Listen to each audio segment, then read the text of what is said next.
right. I'll have to see what happened.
Yes, hello everybody, and welcome to another edition of Full Course Yellow, the In Pit Lane After Show. Great to see if you're coming here direct from Channel 31. We had tickets to give away tonight. We still have tickets to give away. If you would like to win a double pass, any of our regulars who are watching, if you want to win a double pass to the weekend, I'll shut that music up now. And it's still not going away. There we go. Okay. It's determined. It's as determined as Rod Stewart. I wondered what the hell was going on. I caught the train home from Tuesday night from the studio on Tuesday night. Got to the Richmond station, and suddenly the cabin on my train was filled to capacity with sort of inappropriately dressed older women, and I wondered what the hell was going on until a couple of them sort of let me know by the fact that they all started singing "You're in my heart, you're in my soul," whatever, that they'd been to see Rod Stewart at the tennis centre, apparently. That's a bit rude, Cindy. You're inappropriately. I don't think Cindy Lauper's inappropriately dressed. Cindy Lauper's not. She did the warm up for him. Girls just want to have fun. Really? Oh my God! Yeah, Cindy, and her, they're hanging out together. I suppose for the benefit of the promoters, it's really good for both of them, because I mean it's much cheaper to put on, because at least they can get half price travel to the venue, so on their seniors card. Okay. As you can see, no, not the seniors card. It has to be their pensioner car. The seniors card doesn't qualify for concession, remember? It does. It does. Yes, it does. I've got one. Yeah, I know, but seniors card, people produce it, and we can't use that for discount, remember? I've done that many events in the last 12 months. People go, seniors but card. on transport, you can. No, public transport. Transport. In fact, not only half price on weekends, it's absolutely free.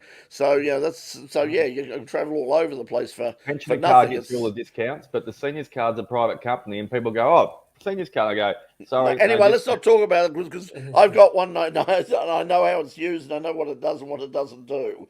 So anyway, let's get on to let's go to the roll call. Indeed, is anybody out there? Yes, someone is out there. Hey, speaking of is anybody out there, announced announced today that Nick Mason and a Saucer Full of Secrets, the drummer of Pink Floyd, of course, and a well-known motorsport collector, is coming out. Is going to come out for a tour, playing that album and some of the early stuff, and it's been looking forward to that. So, but they're playing at the Forum Theatre, which holds about a few hundred people. So I think it'll sell out in about 3 seconds. But anyway. But that'd be well worth seeing. Yeah, g'day to Box. Good evening to you as well. G'day to Tony as well. Mad Cow Mark is with us once again. We've got yes, David. Great weekend at Phillip Island. It was a terrific weekend at Phillip Island. We might talk about that later. And Paul Vandenacker is with us again as well. But yes, motorsport tragics. It feels pretty tragic at the moment. There's been so much stuff on. It's been crazy, and that doesn't change this weekend as well. We've got of course what we talked about tonight, the Street Outlaws. I tell you what, boy, you can see the popularity of the Street Outlaws. The Tuesday night's live stream, the behind the scenes sort of stuff on there, has had between Facebook. They've now had well over 10,000 views. So just unbelievable. So yeah, it's very, very popular, that show, and the guys were great. I mean, they were very friendly, very professional. We had a lot of fun. It was a fun night on Tuesday, wasn't it? Yes. Yep. Certainly was. So the Doc is a bit distracted at the moment because apparently there's a sporting contest going on involving 1 point the difference too. Anyway, 1 point the difference. So if Doc disappears, we know what's happening. Let's talk about the big stuff. But as I said, if you would like to grab a ticket for the Rob Roy revival for the weekend, we've got 6 to give away. We'll pick them out at random probably tomorrow morning after a few people on the show have watched it, and we've got to get a few more entries in. But we'll pick them out at random, and you've got a double pass. You get a double pass to the Rob Roy revival, which is going to be great on the weekend. Although I think on Saturday, I was talking about going out and filming on Saturday, and then I found out the forecast is about 34 degrees or 37 now. Oh, okay. So I'm not sure I'm that keen to go out in 37 degrees up to Rob Roy, but anyway, it'll be 35 out here. Fortunately, a bit further out. 35. Yeah. So, but anyway, that's coming up. It's going to be absolutely huge on the weekend. John Bow, we saw it. If you were out at Phillip Island last weekend, amongst all of the cars that were on display, was that Cobra Super Sprint, very rare 1960s Cobra, which is owned by Joe Collegia, and as is typical with a lot of Joe's cars, John Bow is going to race that, going to take to the track at Rob Roy in this in a very, very rare car, and there'll be lots of stuff happening. So it's going to be a huge weekend.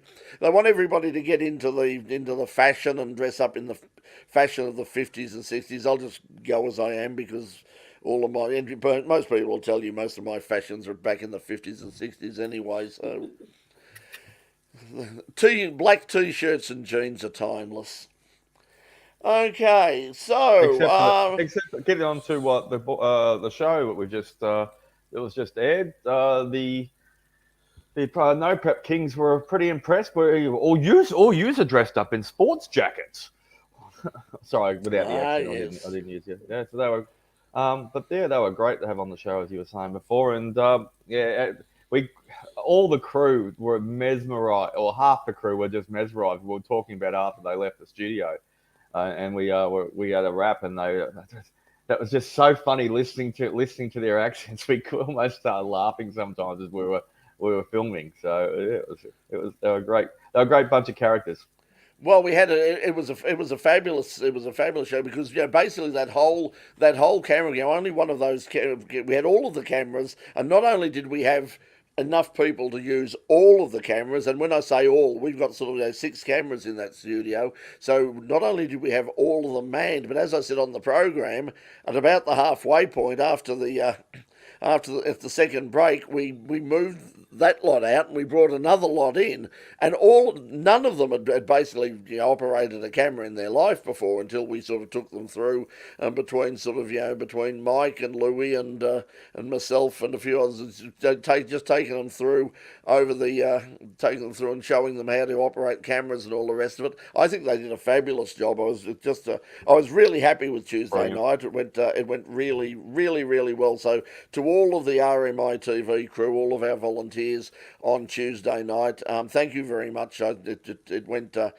really well. Although we did have some graphics glitches, and I understand we still had some graphics glitches because I replaced a lot of the graphics, but apparently for some reason the hours that I spent replacing the end credits was all to nothing because apparently they didn't show up. So they didn't rock and roll either. I don't think so.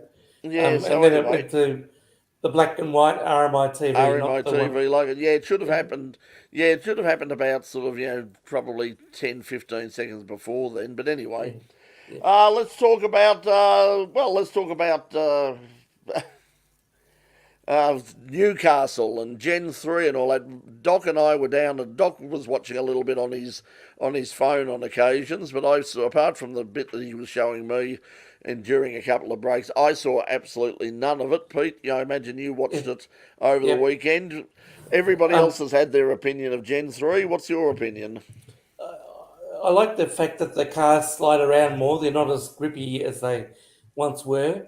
And it was evident that the cars were able to follow close behind. Like at the start of both races, the cars were close behind for a lot longer than they normally would be.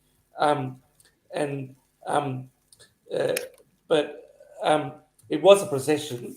But I like the fact that they could follow close behind a lot more. There was on the Saturday, there was an overtaking move. James Golding, I think it was, pulled off a fantastic overtaking move.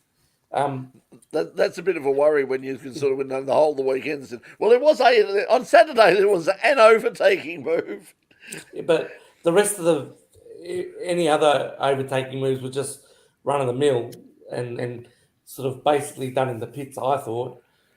I think it's sort of like it's been said by quite a few people. I mean, Jamie Wincup and Tim Edwin, quite a few have basically said, look, it was the first time out. It was on a street circuit, which is not, let's not make any judgment on the category yet. Let's get a few races in. Let's get them on some of the more traditional circuits, the ones that they still race at anyway. You need to probably extend a little bit of Tim Edwards' commentary a bit. I'm concerned about the front clip. They said that structurally the cars aren't maybe as robust at this stage yet, which it is a concern because the whole idea of part of the idea of the Gen 3, and there's lots of different differentiations that they're trying to improve on. But the front clip is supposed to be able to, in an accident, make it easier and cheaper to be able to unbolt it all and then bolt the new front clip on in an accident and it's still fine. And the engine, and it still protects all the infrastructure around it. Whereas the James Courtney car and also I think the Declan Fraser car as well, too, with their two accidents, were a little, one of them was a little bit less than the other. You expect that there's not as much damage. They went to change the clip over, and they didn't match up properly, which is what it's designed to do. So hopefully some work behind the scenes go at the particular teams and as the category as a whole and get it right, and then it'll be much better for everyone throughout the season. But cool. Pete. And the drivers appear to be wrestling with the cars a lot more, which I think is good. Like the steering inputs reminded me of the steering inputs of the 70s and the 80s. Like they're really throwing the steering wheel. That would be good. That's one of the things that some of the drivers are complaining about. I mean, so Dave Reynolds has sort of come out and he sort of said, look, it's going to take a lot of.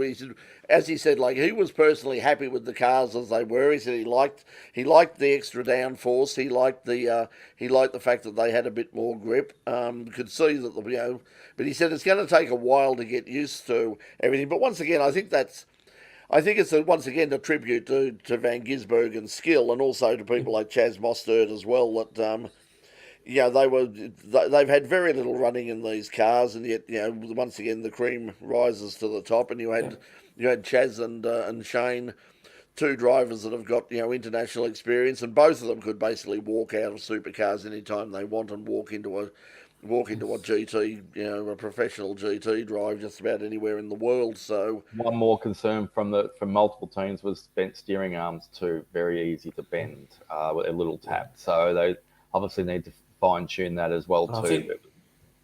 I think that's what happened with James Courtney. Really, he hit that Bisley, the blue and yellow sign, and then and I think that's what it broke the steering arm, and that pitched him into the because it didn't appear to steer, so it pitched him into the other wall.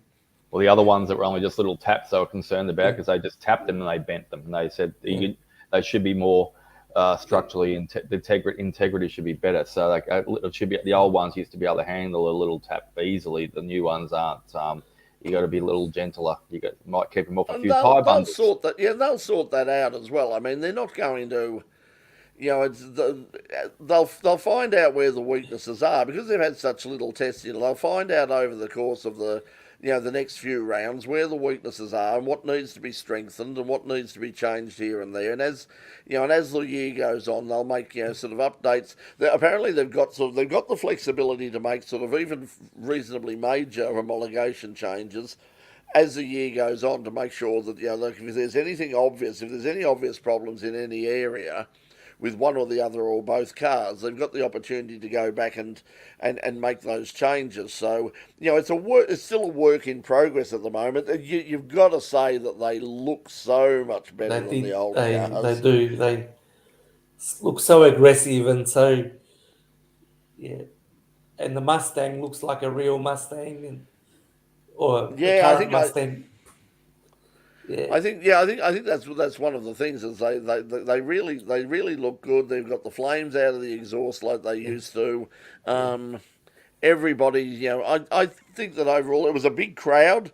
That's the other thing. Now whether we get another Newcastle 5, I have to say, like from the little bits I saw and from the racing they've had there in the past, because it's going to be decided effectively by the people of Newcastle. They're going to have some community consultation, and the council has already said that basically if the view of the majority of the residents is, or a substantial number of the residents is, to get rid of the race, then the race goes regardless of anything else.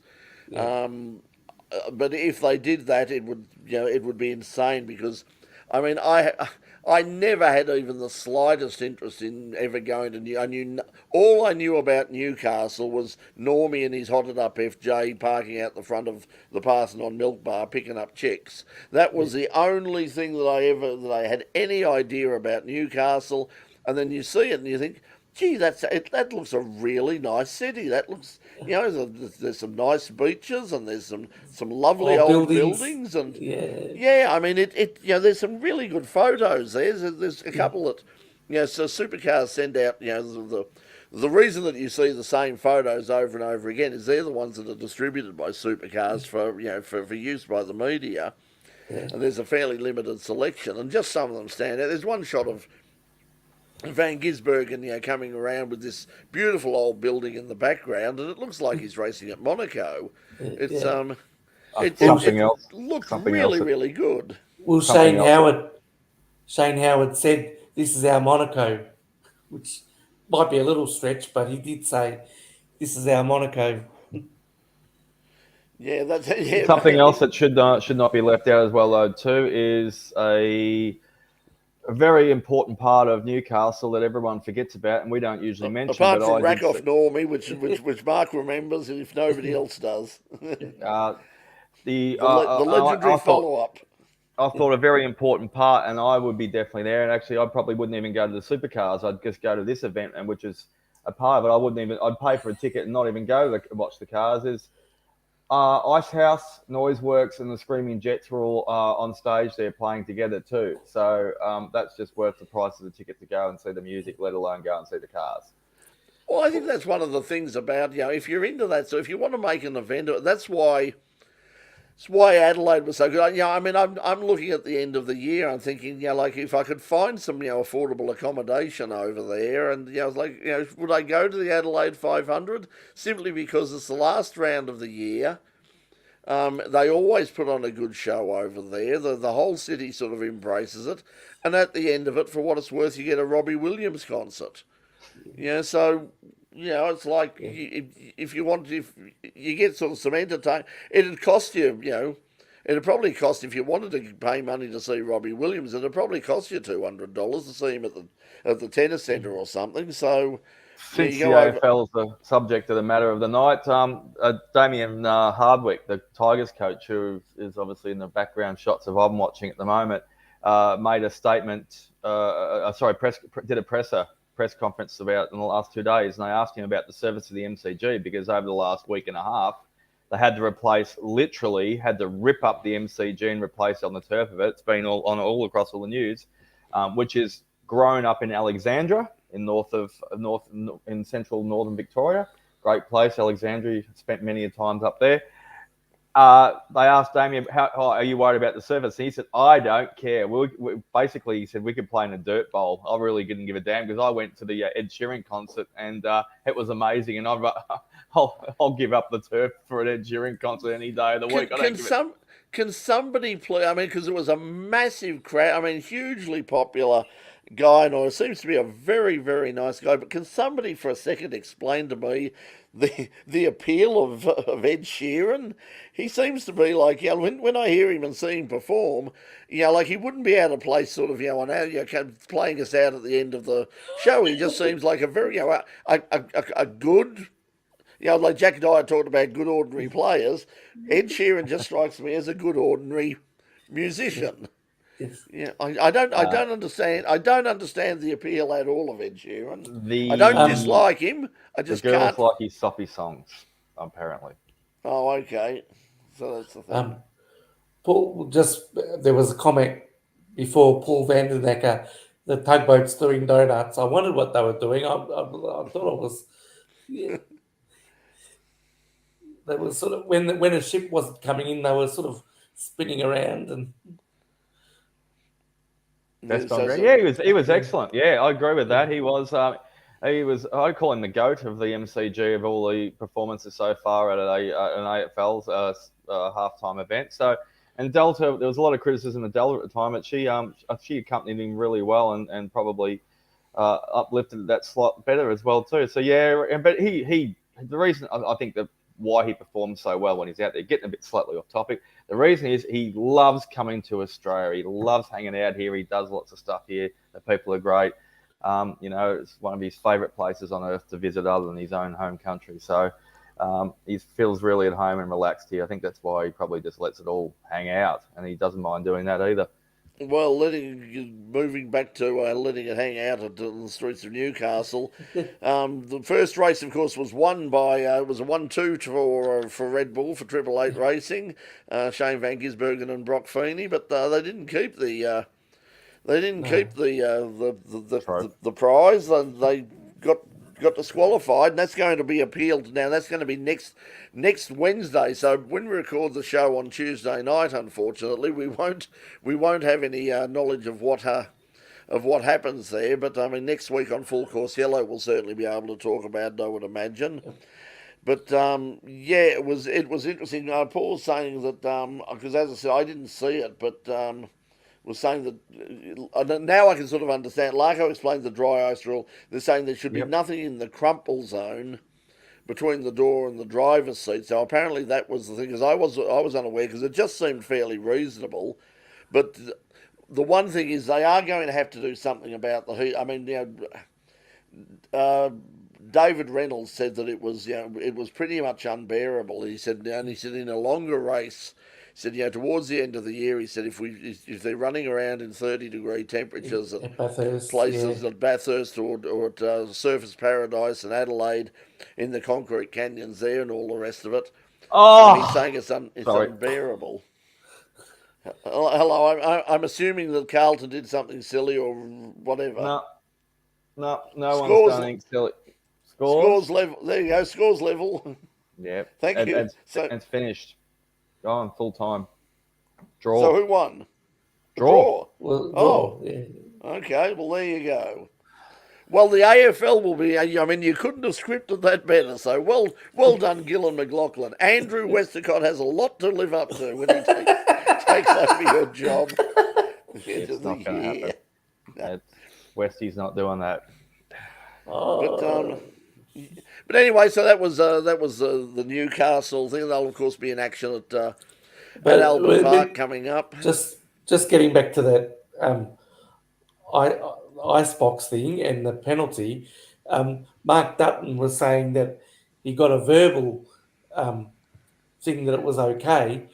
Now, wouldn't you think, as a manager, you would get written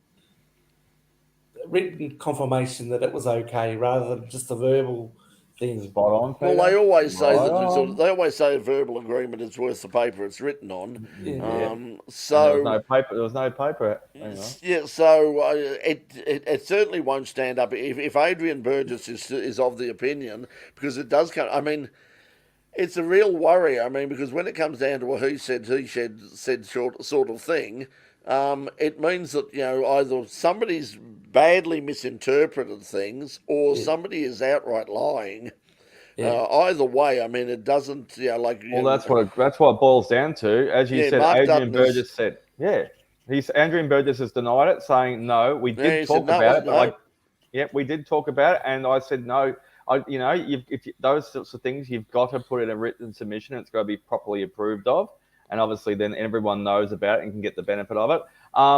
And Dutton saying, well, you said it was okay, and anyway. So someone, as you said, Brett, is absolutely lying through their front teeth, and it's going to come out in the wash. I can't see. I personally can't see how Triple Eight could possibly win the appeal. And in fact, it wouldn't surprise me 100% if they didn't decide to drop it before the event, because they might sort of look back at it and go, "Yeah, look, we're probably opening ourselves up for for further sanction if we depending on what happens with the appeal process." But yeah, I mean, it's all part of the wonderful drama and all the rest. And of course, let's not forget that there is a Drive to Survive type behind the scenes doco, fly on the wall doco, currently being filmed as we speak. That's going to follow them around for the year. So it's all grist for the mill, and I'm sure it's all 100% legitimate, as we said tonight on the show with the Street Outlook. It's all 100% legitimate, but remember that the words reality and TV are mutually exclusive. So, well, that's a good question. Was there a television crew on hand at that particular? I think it was Thursday. I think it was. That was apparently discussed. Yeah. Yeah. I mean, that would make life very difficult. I mean, for one or the other. So, I would assume there probably wasn't, because you would think that if there were cameras over the corners, whoever's selling porkies or getting was to go, oh, hang on, there was a microphone over our head and there were two guys with cameras on the other side. Do you think it'd be subpoenaed already?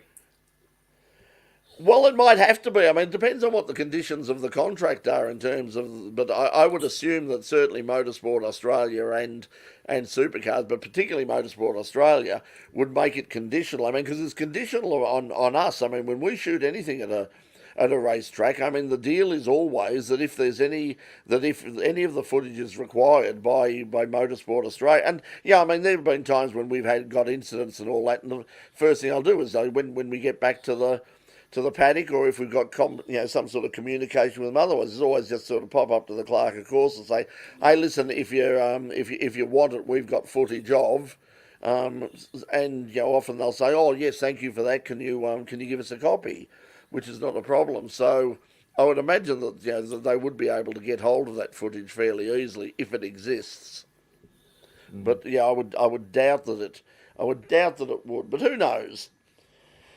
But apart from that, yes. So coming up as we said, Rob Roy this weekend. So that'll be good with all the things happening there. And of course, the Street Outlaws. We had the guys in on Tuesday night, and they came with their own cast of thousands, and it was we had quite the crowd in the studio. So that was a lot of fun. A few chairs. Yeah, you had to find a few chairs for people to sit on. I had to donate mine. Yeah, that's how bad things got. They Yeah, wanted a comfy one, did they? yeah, they wanted. They wanted. Well, they were all filming everything. I haven't. They haven't put up Had any two of the gimbals film. running. They had a couple of gimbals. I haven't seen any footage on any of their sites yet. But Disco Dean, good day, Disco.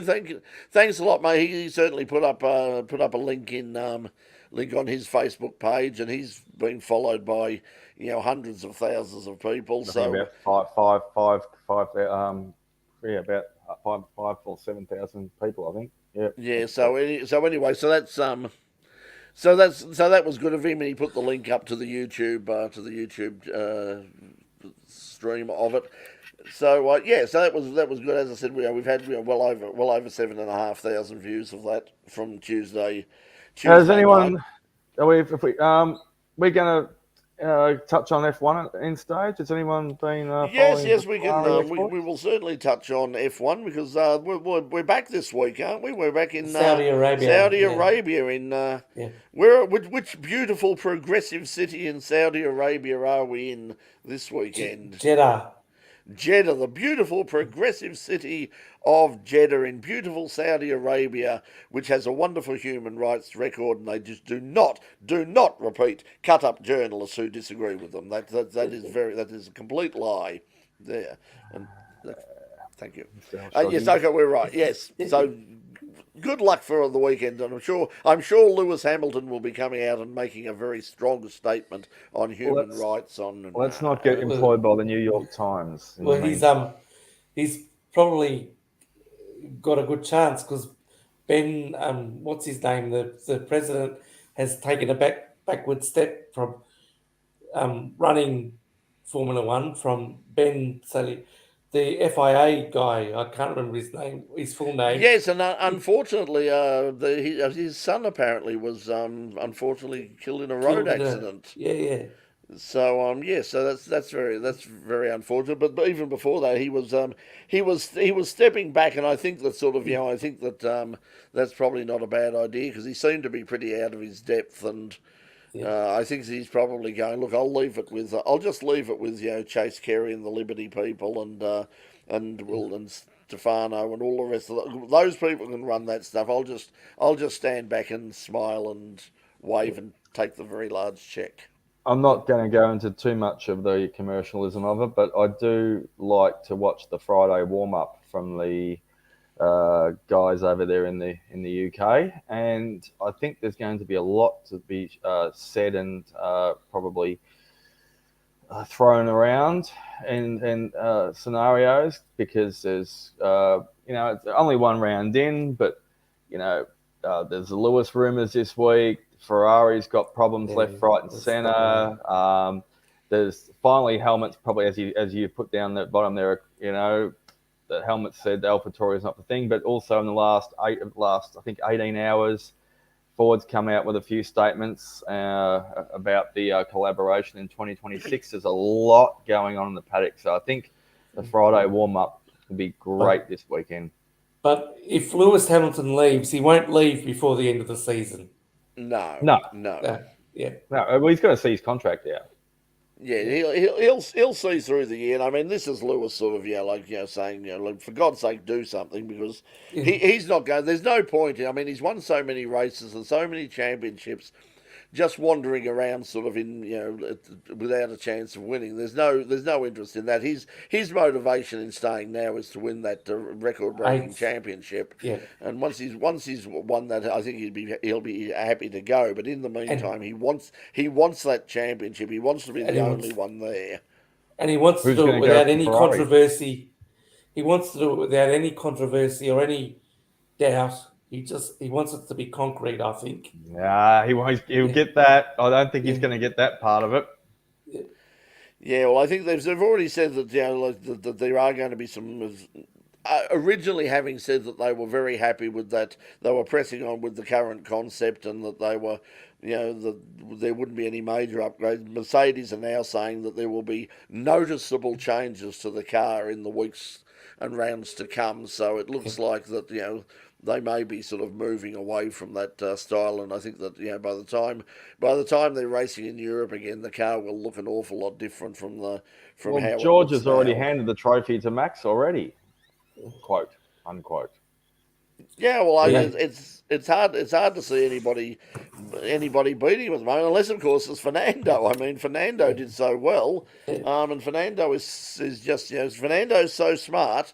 He could do a Keke Rosberg. He could just run around and be very consistent and just take seconds and thirds and fourths and if he gets lucky, the occasional victory. But he could be well and truly in contention for this at the end of the year, which would be an amazing story. Did you see It would who's be, 'cause, been kicking and screaming about it the most? What's that? The resurgence in the Aston Martin. Did you see who's been kicking and screaming about it the most? Oh, I imagine it's Red Bull. No. Red Bull have been quite complimentary. Alpine's the one, probably because they're the one that got the most to lose when Aston Martin jumps them up the totem pole. Anyway,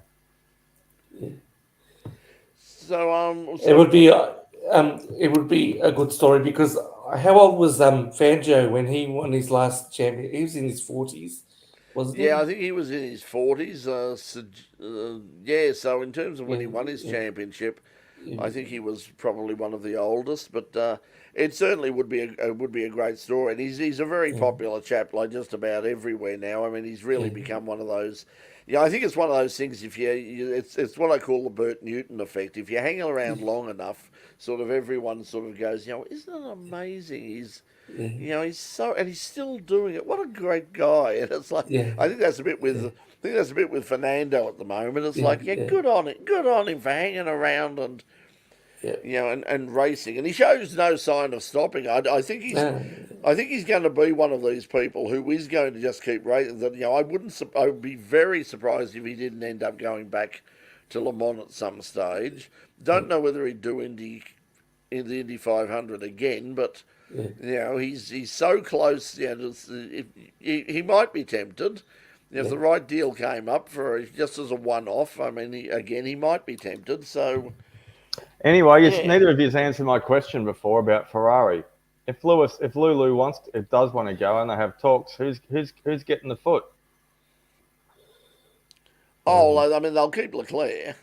Yeah, Do you reckon Carlos is going to be the bunny? It'll be Carlos. Yeah. Yeah. Could be, and I would very much doubt that Lewis swap? would go. I really would doubt that Lewis would go to Ferrari. I don't think Ferrari would want him, quite frankly. Yeah. He's too high maintenance. Yeah. I think. I just don't think he'd fit in with that. I just don't think he'd fit in with the culture of that team at all. So that's why I thought Dan would be a good fit. I thought if Ricciardo went, apart from the Italian background and all the rest of it, I think he'd be a fabulous fit for Ferrari. He's got that sort of that playboyish bit of a lad sort of. But he toes the line when they tell you to as well, like you're saying, Brett. Yeah. So I don't think it's much. I just think that Lewis is in a position now where he's got some sway and he's got some influence at Mercedes. It doesn't matter how many championships he wins. He's not going to have that at Ferrari. Ferrari are going to say, "Hey, you're the driver. I don't care how many races you've won, how many championships are hanging around your neck. You're the driver. We give you the car. You shut up and drive what you're told." Well, that's what happened with Seb. So, as you know, everyone's been watching Drive to Survive the last couple of years. Seb was a little bit more liberal in his last year with him, but there was the camera doesn't lie. Seb was on there, and a few times when they had their team meetings, and I'm talking about the smaller ones, not the larger ones, they'd say, "Seb, you've got to do this, or you've got to do that, or you've got to say this, or you've got to say that." And Seb's like, and you could see his frustration on his face. In the last half of the last year, when he knew he wasn't going to be there anymore and he made the decision to leave and he was going to blah, blah, blah, he just go, and they'd say, "All right, Seb, you need to toe the line and you need to agree with such and such, and this is what's going to be happening." And he'd go, "Up yours, two pies, one with sauce. I'm going to say what I want." And the people at Ferrari are sitting there going, "Seb, you need to do this really. We're telling you need to." "I don't care," and they come to some sort of compromise. I think at that time too, there was a lot of design and things by committee, and it's becoming less so at Ferrari now, where Since that's Bonotto's left. yeah. Well, even before that, it was becoming less so with them. It was still evident, but it's become less so again now. I think just in the last race, they were a lot more decisive and a lot more, you know. Incidentally, on moving away from Ferrari for a second, just because, of course, the big story that's broken this afternoon in mainstream media, it's all over the United States mainstream media at the moment, is the allegation that Haas has broken Russian sanctions in supplying equipment to Russian companies over there. Now, Haas put out a statement a little bit earlier today, and I got the press release where they've very firmly denied that that's the case.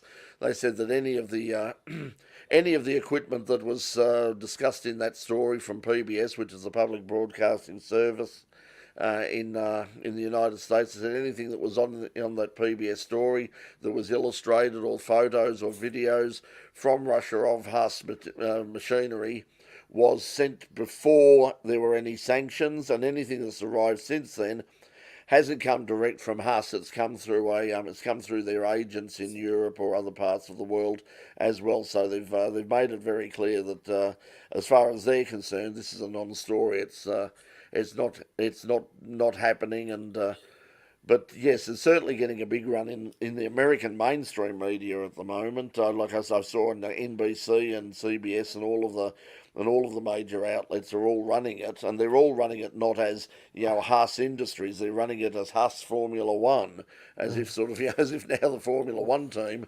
is running the whole business rather than the other way around. That's because it's obviously Gene. They need It's to all to do with Gene.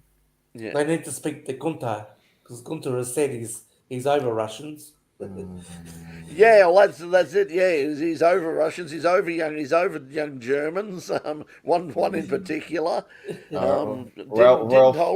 Ralph put his toe and put his nose in it as well too. Oh, well, yeah, Ralph has a habit of doing trying that sort of thing. Trying to be relevant when you're not. But, Well, just back. Sorry, speaking of Ferrari quickly, who Ralph did drive for.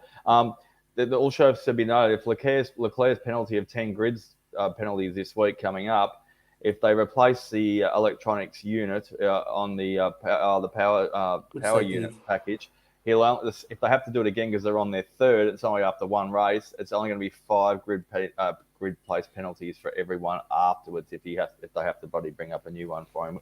So it's a bit of a gremlin there. They've got some stuff that's going wrong with the car and left over from last year, I think. But anyway. Yeah, well, it's early season, and the thing is, they just can't test like they used to. It's like the Gen 3 car. I mean, if you remember back to the 80s and the 90s and all the rest of it, Formula One testing would go on for weeks and weeks. To eternity. Yeah. What were you going to say about Ralph? Sorry? What were you going to say about Ralph? Ralph. Oh, well, you've got to remember that part of his deal is that he's on Media Street. He's a well-known Formula One commentator on German TV. Yeah. So he has to generate a bit of publicity and all the rest of it. One thing we forgot. Speaking of commentators generating publicity. As we said, pot calling kettle black. Mr. Scaife, now Mark Scaife has come out today and basically said, hey, it's nothing personal. Nothing spiteful in it. No spite. But he's also said that he wants to meet with Triple Eight, with who he has and with Shane and discuss it and have a heart to heart. I think this once again shows why Mark Scaife, whatever you think of him, as a driver or personally or anything like that, Mark Scaife should not be doing commentary. He is conflicted. He's not independent. I mean, Neil Crompton wasn't either. Neil has now quit all of those other things. Yeah. So yes, okay. So Neil is just a commentator now. But he never really But Neil never really gave an opinion, or never really, even when he never really gave an opinion on drivers or anything really. Yeah, I didn't think. which I think is sort of like is a bit Yeah, of a cop out in a way, but I mean but Scaife is like Sat on the I fence, you reckon, Pete? understand the fact. I mean from a media point of view and from a point of view of a journalist, I understand the nature of the presser. I mean yeah. it is sort of it's become the currency, the global currency in media communication at the moment is to have the press conference because, and this is part of our problem in getting people on the program. And you might have seen that one of the people who commentated was Dave Reynolds, who basically said, "Look, we have pressure on us to say what we want and all that." And David and other people have said similar things. It's not like the old days when you could just say, "Hey, like you're doing anything next Tuesday? Do you want to come in and have a chat on the show?" We have to go through all sorts of hoops and all the rest of it to try and get people on, and they've got to get permission from this one and that one, and make sure that they're not stepping on Foxtel's or toes or Channel 7's toes or anybody's toes. So they want to keep it controlled. But the point is, this talk about that, he's bringing the sport into disrepute. That's not what I don't bringing think the sport into no, disrepute at all. I mean, 'cause he was, as he said, he took the decision that if you can't say something, now I would have, and I think Dave and I think a few others would have got out there and just said what he wanted to say, but he basically, because he got hauled over the coals so much on the Saturday for coming out and being You don't want honest, to he get just basically sanctioned took the anymore. approach. Yeah, he just says, well, like, what's the point? You ask me these questions, I answer them honestly.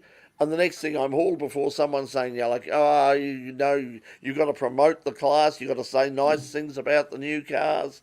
I mean, if there's a problem with the new cars, as far as the drivers are concerned, and most of them, and I've spoken to a couple personally as well who have said that yes, they're all teething problems. yeah. But let them come out and say it. Let them say, no, look, we've got some problems, and here are the A, B, C, D, whatever the problems are, And and they say will be about it and bring it fixed. out to the open. Yeah, Yeah, but that's where the hierarchy above them they're saying that you got to everything's got to be perfect and say in a good light. They don't want anything bad said whatsoever in any way, shape, or form, and therefore it gets frowned upon and blah blah blah. And the other thing as well too, Shane in his own instance as well though too is a different personality to most of the people that are in the paddock. His personality is different. Like anyone in the past, you go back decades, 10, 20, 30 years, and anyone who did any media commentary, interviews, anything at all, yes, they all have had their moments every now and again. They might blow up or they had their 2 seconds or I don't want to talk right now or can you just leave me alone, blah, blah, blah. But furthermore down the track, whether it be 5 minutes, 5 days or 5 months later, it's all sweet and they're prepared to do an interview and have a chat about things and when the water's under the bridge or calm settles. As far as Shane goes, he's completely different. He just wants to say what he wants to say. And if he doesn't want to say it, he won't say it. Or if he doesn't want to talk to him, he won't talk to him. and he's actually very similar in personality to one Mark Scaife.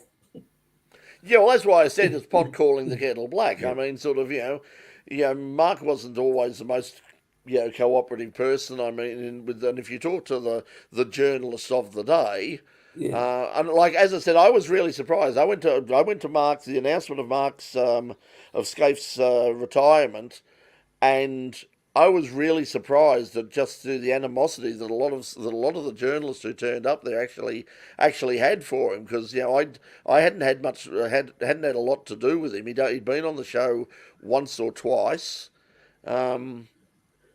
I'd really not spoken to him much at all, and I was really surprised when he got quite emotional at one stage, and as we were leaving, a lot of the journalists were sort of saying, "Oh my God, the bastard's human after all," sort of thing. So as I said, it's a problem, and it's becoming increasingly part of the media now where the lunatics run the asylum and people are Yeah. looking at themselves. I mean, Formula One do Formula One television, supercars do supercar television, even sort of the Australian Races Group do. So for independent people, whether it's television shows like ours or radio shows or magazines like Auto Action, that are independent and try to be independent, it makes it very, very difficult because suddenly you just don't have access to those people anymore because they just say, well, like as one driver said to me several years ago, he said they know it's live, they can't control what you're going to ask me, and they can't control what I'm going to answer. So the deal is, I'm not allowed to appear. The other thing that probably needs to be considered, this will all blow over in a couple of weeks and everyone will be talking about something else other than just having a laugh about whatever the result may be, is sometimes this happens at Fallout and what probably won't get publicised too much at the end of the year, or it may be sooner depending on how far this goes, is there'll start to be written in contracts. If you're in a contract and you're a driver for a team and the blah, blah, blah, and it might be page 55 of a 99-page contract that you need to speak to the media in a friendly manner and blah blah blah. It's already there. It's already there. But I'm saying it'll be put in probably bolder letters and probably a little bit more descriptive. What you need to say and what you need to do, and if you don't, this is what will happen to you even more. I'm saying it'll go harder. Yeah, I mean, I can imagine them cracking down on social media fairly hard because it seems to be about one place where you still see, because a lot of drivers, as you well know, a lot of drivers have the public page, but some of them also have the private page, which members of the public, just don't have access to, but so some of us do have access to, and what they say and what's on the public page and what's on the private page are sometimes quite different. But I mean, it makes it harder. I mean, they try and control.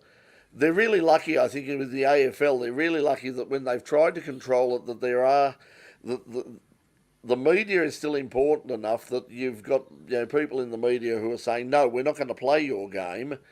Because, like as I've said before, if the AFL turned around or one of the clubs turned around and said to Caroline Wilson, you're banned because you say nasty things about us on your television show or in the pages of The Age, and they sort of, black banned her, then there would be a huge hue and cry from all sections of the media, and there would be, threats of boycotts and blackouts and all sorts of things because the football media just wouldn't allow it. Well, that actually happens with Caroline does that when she bags Richmond out. They all do that anyway. Yeah, but with motorsport, I remember Tony Cochrane saying to a very well known journalist at Phillip Island one day, basically like, we'll ban you if you write stuff like that again. You're finished and your paper's finished, and if we ban you, your paper's gone. Your magazine is no more. You need us. We don't need you. And he agreed because I had a bit of a dig at him and said, "Oh, you showed him," and he said, "Hey, it's easy for you to say." He said, "This is our livelihood." Yeah. He said, "If they did ban," he said, "we're finished." He said, well, "Everybody loses their job." He said, "If we don't have supercars, we're gone." Yeah. Whereas I sort of say, yes, it would be nice to have supercar. I still try and get supercar drivers on. They're always very popular, and obviously we talk about supercars. But we're effectively banned anyway. So what the hell? I mean, who cares? A couple of team owners do come on, and they try and make time to come on. There, a couple of them. Yeah, have. there's some good. There are some good. There are good people. Tom Randall. We know Tom. We know Tom is probably. I've already spoken to Tom about coming on, and there. I mean, well, when he was in supercars, he had Barry and Gary Rogers. Gary Rogers Motorsport were always very open, and all the rest of it. The guys Ford Performance Racing. Have been very open too. Mitch, who was at Ford Performance, Mitchell Robinson, who was at Ford Performance doing their media, has now moved just recently to Supercars, and I'm really hoping that a lot of his influence will come over there. His background is from the US.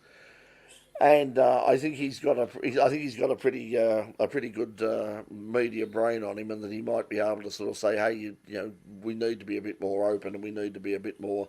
And yeah, if every now and again someone gives us a black eye, then perhaps we've got to say, okay, well, sorry, okay, we deserve that. Cop it on the nose. Just cop it. Yep. Okay. Well, little bit of bike stuff. Yep. Let's wrap up with some bike stuff. Yeah, a little bit going on. I did start with a lower third tonight. I'll just do the funny, controversial stuff first. Mark Marquez said he'd like to catch up with Mr. Valentino Rossi. I comment on this every couple of weeks, but this time it's I don't think Valentino's not answering his calls. Mark said, "Oh, I'll try maybe 20 or 30 years. He might have a chat to." So the jury's out on that one. Mark, stop flogging that horse. Seriously, he doesn't want to talk, and you're better off just go out there and enjoy your racing for Honda for the time being, or whatever you want to do, and let Valentino go and race his cars and stay away. But on that note as well, though, too, Honda have reached out to the satellite teams and asked them to do a little bit of engineering for them and see if they can build a bike that might be suited to some of their factory teams rather than the ones that they make for the satellite. Jack Miller seems to have had a really good test as well too. I think it was at Jerez or something like that. Yeah, I've been talking about San Paulo or whatever it may have been. So he's had a lot of fun there, but I think the bike's a lot further away than what everyone's beating the drum. So unfortunately, he wasn't as quick as it should be. So they've got a lot of work to do at KTM, and hopefully it becomes a harmonious season, because they don't have a good record with agreeing with their riders too much.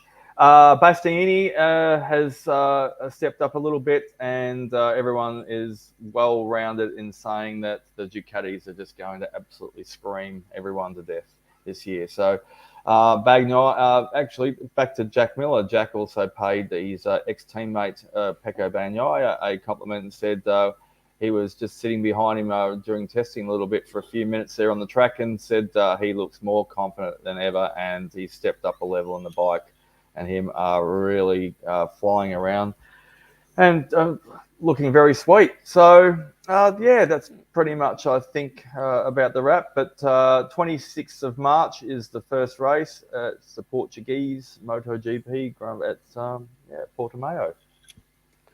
Well, that's coming up, and remember, coming up on In Pit Lane next Thursday night on Channel 31, and on Tuesday night on our social media. We're sort of experimenting with just going back and just doing the show live on a Tuesday night on Facebook. We have been putting it up on Facebook, behind the scenes stuff, and then taking it down. We're sort of changing things around a little bit now, so you'll see some changes on the Tuesday night show. So if you want to watch us live on Tuesday night, by all means do so. You'll get like the bonus content. We had so much stuff that if you watched on the show on 31 tonight, there was so much stuff with the guys, with the Sean and Dean that you didn't see. Plus, of course, the bonus music from our muso as well, and a bit of fun. So he was good. Yeah, so it's just in Reese. So thank you to him for coming in. So that was that's great news. That he's got a lot of exposure as well, including a lot of people in America saying, hey, that singer guy was really good. So he'll be happy about that. So good on him. And he said it was his first experience in a television studio, and thoroughly enjoyed it. Yeah, and that's good. So, and that's what it's all about. So, and as I said, for so many people on the crew, probably a good sort of 70% of our crew had, most of them had never been in a television studio in their life, and they did an amazing job, I think, under the circumstances. We also got thrown out. We had to do the horns too. Remember, that was a bit weird. We were asked if you could do a photo opportunity for him so he could publicize. Oh, with Senris, and Senris, he says, "Oh no, you two, get the horns out." Well, I looked at him, he looked at me, we looked at each other. What's the horns? And he showed us. Gotta get the horns out. It was quite funny. He's got a. I trust me, I know what the horns are, and I know that. And I found out today, apart from Saucer Full of Secrets and Nick Mason, Megadeth are coming back. And this time they're playing on a Wednesday night. And it's the first time they've come out here and played a Wednesday night, because otherwise they've played Tuesday night every bloody time. And I've had to take a night off. I don't know whether I'll go and see. They're actually playing a big event. They're playing at the, I think it's at Margaret Court. Slightly it's a bigger venue than normal, but yeah, I'm not sure that I'll be going. I'll be going to see them now. But, I mean, obviously, if Melissa was still alive, there'd be nothing keeping us away. But yeah, so Megadeth are coming. So Megadeth are coming back. So um, yeah, the test was at Portimao, Doc. No, it was at Portimao. So, well, that's where they're going for the first round as well, though, too. So, Portugal, I should say. Yeah, which is Portimao. it was Yeah. Portimao. Yep. Yeah, so and a great circuit too. Really good track. I remember talking with Alan Simonson about that track when he raced there, and he said, fabulous track, really great track." So they were very happy about it. Coming up this weekend, in fact, basically in a couple of hours, about midnight, a bit after midnight. We'll have the practice and qualifying for the Sebring WEC round. So far in the first couple of practice sessions, the brand new Ferrari was fastest in the first practice session. Great news there, and then Toyota have sort of come on strong and have regained the traditional place in front. But it's looking like a really sort of tight. The fight is going to be definitely, but at this stage between Toyota and Ferrari. That's great Record news. amount of entries, Brett, I think, too, wasn't there?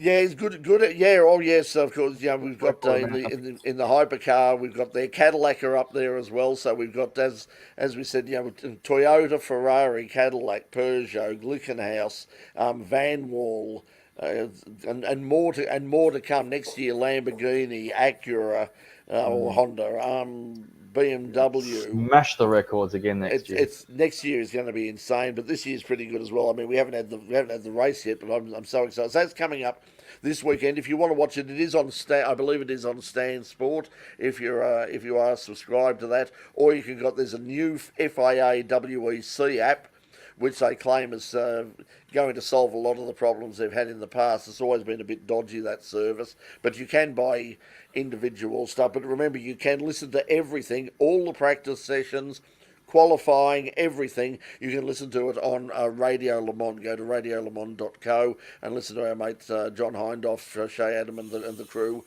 Nick Damon, everybody out there, Johnny Palmer. They're all out there at Sebring as we speak, commentating. Also, keep an eye out on the IMSA YouTube channel and also on the IMSA.tv. IMSA.tv will have the Sebring 12-hour race, the IMSA round.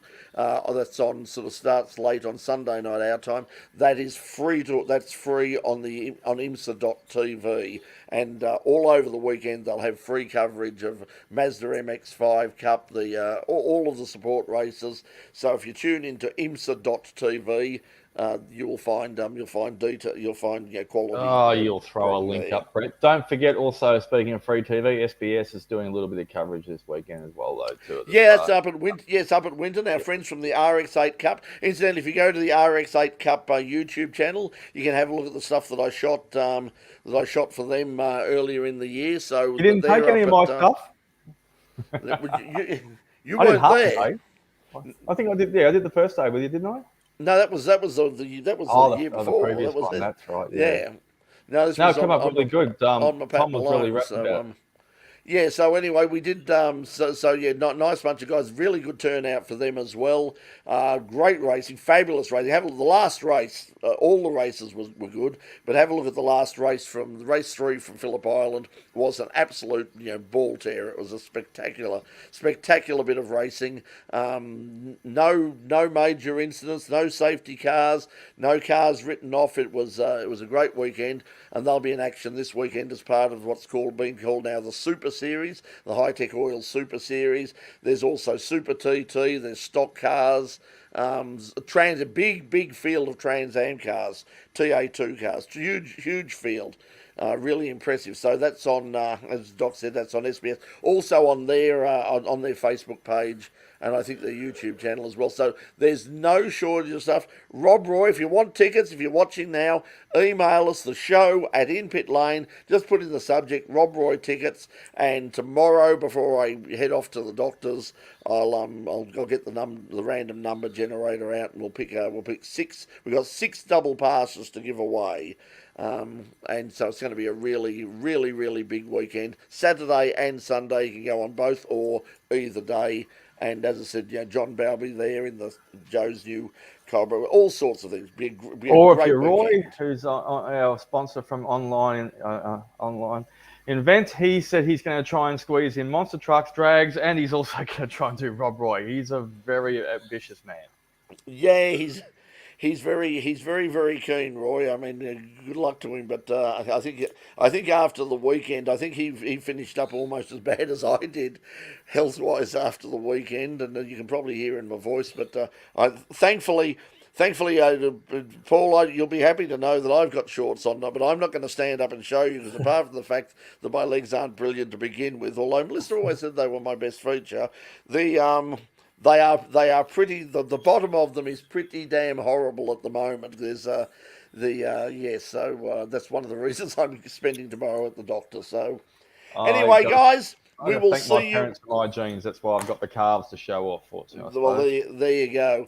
Speaking of jeans, I will be wearing them in full next week on In Pit Lane. I'll see you. I'll see you all if you're heading up. I'm going to try and probably heading up to Rob Roy on Sunday. Now, what's going on Saturday?